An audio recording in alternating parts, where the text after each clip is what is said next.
आप सभी को नमस्कार। आपका स्वागत है आपके अपने चैनल न्यू लक्ष्य एकेडमी पे। आज बात करेंगे सीटेट 2024 की। टीचर लगने का जो हर बच्चे का सपना है, उसके राह में जो सबसे बड़ी एक चुनौती है वो है सीटेट। आइए बात करते हैं सीटेट 2024 की। उसमें हिंदी का सिलेबस क्या रहेगा न्यू लक्ष्य एकेडमी के साथ।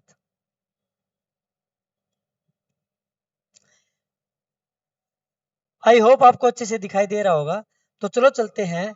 सीटेट सिलेबस भाषा नंबर 1, 30% इसके आने वाले हैं। कितने क्वेश्चन इसके रहने वाले बेटा? 30 क्वेश्चन इसके रहने वाले हैं। यहाँ भाषा 1 भाषा 2 से क्या अभिप्राय है? आप पेपर में देखते होगे भाषा 1 और भाषा 2। आप सिलेक्ट जिसको करोगे पहले नंबर पे वो भाषा 1 आएगी। जैसे अगर आप हिंदी को सिलेक्ट करोगे तो भाषा 1 पर हिंदी आएगी। अगर आप इंग्लिश को सिलेक्ट करोगे तो भाषा 1 पर इंग्लिश आएगी और भाषा 2 पर हिंदी आएगी। तो चलो हिंदी के बारे में देखते हैं। कुल कितने परसेंट रहने वाले बेटा?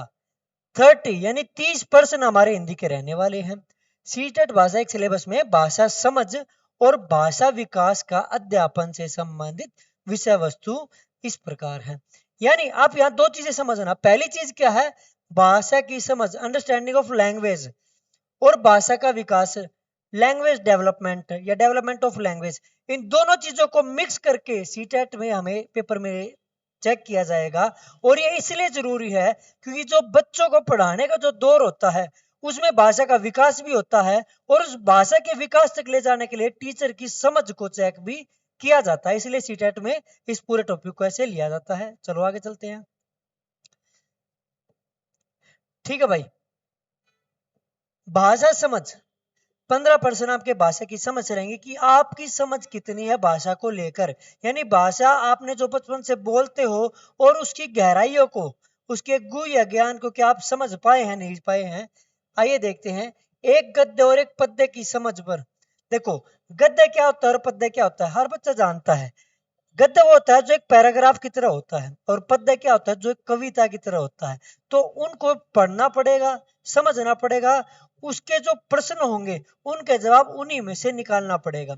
और ये केवल तब सफल हो पाएगा जब आपकी भाषा की समझ अच्छी है। प्रश्न पूछे जाते हैं जिसमें अनुमान, व्याकरण और शाब्दिक क्षमता से संबंधित प्रश्न भी होते हैं। यानी पहले अनुमान लगाओ कि भाई जैसे कुछ भी क्वेश्चन दे दिया, उसमें आपको पूरा पैराग्राफ पढ़ के एक अनुमान लगाना है कि क्या इस पैराग्राफ के हिसाब से इसका बेस्ट उत्तर या सही जवाब क्या हो सकता है। या मान ले गद्यांश का देख के उसको पूछ ले इसकी हेडिंग क्या होगी, एक अनुमान लगाओ। व्याकरण, व्याकरण की जो भी त्रुटि है या फिर पर्यायवाची शब्द कुछ भी दे देंगे व्याकरण के बारे में, शाब्दिक क्षमता से संबंधित प्रश्न आ जाते हैं। गद्य साहित्यिक, वैज्ञानिक, कथा या असंबंध हो सकते हैं। यानी एक्स वाई जेड कहीं से भी गद्यांश ले जा सकते हैं। वेरी गुड, आगे चलते हैं। अब पार्ट जो हमारा बी रह गया वो ध्यान से देखिएगा बेटा। भाषा विकास का अध्यापन। यानी सीटेट वालों ने आप एक टीचर के तौर पे आपकी समझ को तो कर लिया चेक, यानी 15 में से जितने नंबर वहां आने थे वो देख लिए। अब भाषा विकास के अध्यापन के बारे में, यानी भाषा का जो डेवलपमेंट है उसकी बारीकियों को आप कितना समझते हो, इसमें चेक कर लिया जाएगा। कुल मिला के 15% इसके रहने वाले हैं। यानी 15 नंबर का ये है और 15 नंबर का वो था। इसमें क्या है? सीखना और अधिग्रहण करना। यानी भाषा को सीखते कैसे हैं, किन में बेसिक कंसेप्ट से होकर भाषा गुजरती है, और उसका अधिग्रहण कैसे करते हैं।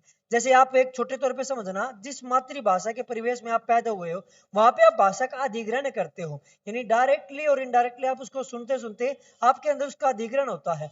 और जो भी दूसरी भाषा होती है उसको आप सीखते हो, उसका अधिग्रहण नहीं होता, उसको आप सीखते हो। आगे देखते हैं। भाषा शिक्षण के सिद्धांत, यानी बहुत सारे चोम्स्की जैसे या बहुत सारे से भाषा वैज्ञानिक रहे हैं जिन्होंने भाषा की बारीकियों पे काम किया है। जैसे एलईडी का एक कंसेप्ट है, लैंग्वेज एक्विजिशन डिवाइस। यानी इस धरती पर कोई भी मनुष्य इस धरती की कोई भी भाषा को सीख सकता है, बोल सकता है। वो क्या है? एलईडी है। इस प्रकार के बेसिक से कुछ कंसेप्ट दिए गए हैं बहुत सारे मनोवैज्ञानिकों के द्वारा, उसके बारे में समझेंगे। सुनने और बोलने की भूमिका। देखो, पहले ये क्वेश्चन भी आता है LSRW जिसको कहते हैं। यानी पहले लिसनिंग आती है, फिर स्पीकिंग आती है, फिर रीडिंग आती है, फिर राइटिंग आती है, LSRW। तो उन स्किल्स के ऊपर भी बारीक से काम किया गया है, क्योंकि भाषा के अंदर क्या है, जो आप सुनते हो, जो बोलते हो, जो लिखते हो, और जो पढ़ते हो। इनकी भूमिका भाषा के प्रयोग और कैसे बच्चों के लिए उपयोगी है, यानी मेन फोकस किसको रखा गया, बच्चों को। अगर आपको सीटेट पास करना है तो बच्चा भगवान का रूप है, याद रखना। आगे चलते हैं, ध्यान से देखिएगा बेटा। भाषा को सीखने और अपने विचारों को मौखिक या लिखित रूप में व्यक्त करने में व्याकरण की भूमिका। अब एक चीज आ गई, पाणिनि जी ने लिख दी व्याकरण की जो किताब लिखी थी, उसके बाद इसका पूरे क्षेत्र में बहुत फैला हुआ, क्योंकि व्याकरण की बारीकियों को अष्टाध्यायी में जो लिखा गया था उसको हम समझने लगे थे। लेकिन व्याकरण क्या, क्यों, कैसे, क्या इसका सही उपयोग है, और व्याकरण कैसे शुद्ध रूप देती है भाषा को, इनके बारे में भी हम बारीकी से समझेंगे। एक व्याकरण का क्या महत्व है किसी भाषा में। आगे है, विभिन्न कक्षाओं में भाषा के शिक्षण की चुनौतियां, भाषा की कठिनाइयां और त्रुटियां और विकार। अब एक छोटी सी चीज है, अब तैयारी है बड़ी जंग की। अगर बच्चों का अगर भविष्य बनाना, मुन्ना एक चीज बताओ, तो बच्चों का भविष्य अगर उनको सब कुछ पहले ही ठीक आता होगा तो आपका औचित्य ही क्या रह जाएगा, एक टीचर बनने का औचित्य ही क्या रह जाएगा। यानी बच्चों के साथ त्रुटियां जुड़ी हुई हैं।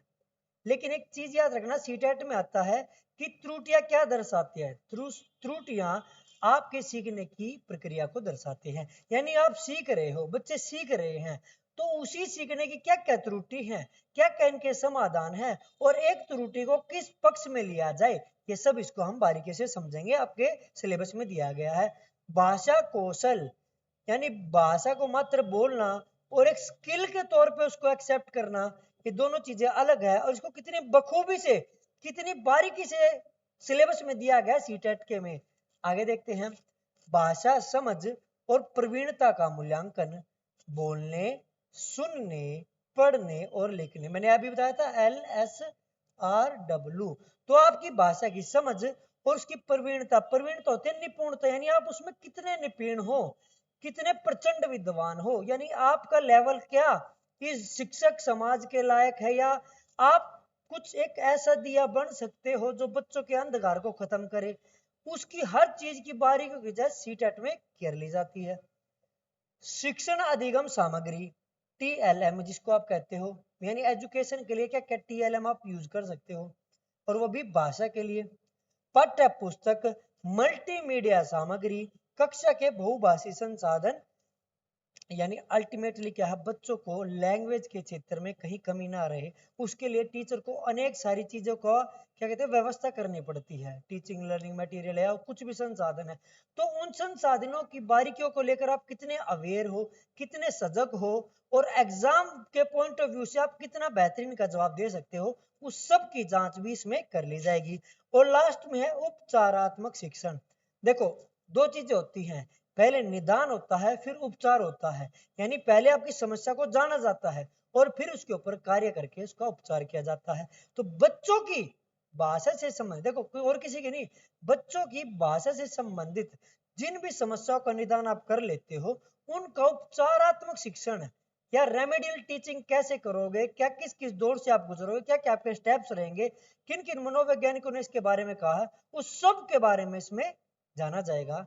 तो मेरे प्यारे बच्चों, सीटेट का हल्का सा, वो देखो सीटेट बहुत बड़ा एग्जाम नहीं है, एक छोटा सा एग्जाम है, बहुत प्यारा सा एग्जाम है, तो उसकी प्यार से तैयारी करेंगे न्यू लक्ष्य एकेडमी के साथ। और हिंदी का सिलेबस आपका हो गया है, तो जुड़े रहे, डटे रहे, क्योंकि जो करना है अभी करना है, इसके बाद तो बहुत कुछ करना है। जय हिंद।